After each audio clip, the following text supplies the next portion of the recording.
നമസ്കാരം, കൊട്ടാരക്കര മീഡിയയിലേക്ക് സ്വാഗതം. സിനിമാ മേഖലയിലെ തൊഴിലാളികൾ ഇന്ന് കൊച്ചിയിൽ ഒത്തുകൂടും.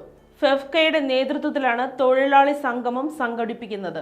തൊഴിലാളി സംഗമം പ്രമാണിച്ച് മലയാള ചലച്ചിത്ര, സീരിയൽ, വെബ് സീരീസ് ചിത്രീകരണത്തിനും അനുബന്ധ പ്രവർത്തനങ്ങൾക്കും ഇന്ന് സമ്പൂർണ്ണ അവധി പ്രഖ്യാപിച്ചു. സംഗമത്തിൽ ഫെഫ്ക അംഗങ്ങൾക്കായി ഏർപ്പെടുത്തിയ ആരോഗ്യ സുരക്ഷാ പദ്ധതിയുടെ ഉദ്ഘാടനവും ഇന്ന് നടക്കും. ഫെഫ്കയിലെ 21 യൂണിയനുകളിൽ നിന്നായി 5000-ലേറെ സാങ്കേതിക പ്രവർത്തകരാണ് പങ്കെടുക്കുക. കടവന്ത്ര രാജീവ് ഗാന്ധി ഇൻഡോർ സ്റ്റേഡിയത്തിൽ രാവിലെ 10 മണിക്കാണ് പരിപാടി. മോഹൻലാൽ, ടോവിനോ തോമസ്, ജോജു ജോർജ്, ജനാർദ്ദനൻ, സിദ്ദിഖ്, ഉർവശി, ഐശ്വര്യ ലക്ഷ്മി തുടങ്ങിയ താരങ്ങളും ചടങ്ങിലെത്തും. ഇന്ത്യൻ സിനിമാ മേഖലയിൽ ഇതാദ്യമായാണ് ചലച്ചിത്ര മേഖലയിലെ ഒരു തൊഴിലാളി സംഘടന ഇൻഷുറൻസ് കമ്പനികളെ ആശ്രയിക്കാതെ സ്വന്തമായി രൂപീകരിച്ച വെൽഫെയർ ഫണ്ട് ഉപയോഗിച്ച് അംഗങ്ങളുടെ ചികിത്സാ ചെലവ് വഹിക്കുന്നതെന്ന് FEFKA general secretary B Unnikrishnan പറഞ്ഞു.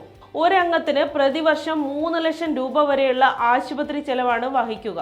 ഇതിൽ ഭൂരിപക്ഷ അംഗങ്ങളുടെ വിഹിതം അതത് അംഗ സംഘടനയാണ് വഹിച്ചത്. ഏപ്രിൽ 1 മുതലാണ് പദ്ധതി പ്രാബല്യത്തിൽ വരിക. ഇതോടൊപ്പം കുടുംബങ്ങൾ അടുത്തില്ലാത്ത ഘട്ടത്തിൽ ആശുപത്രി ചികിത്സ വേണ്ടിവരുന്ന അംഗങ്ങളെ സഹായിക്കാൻ ബൈസ്റ്റാൻഡറെ ഫെഫ്ക നിയോഗിക്കും.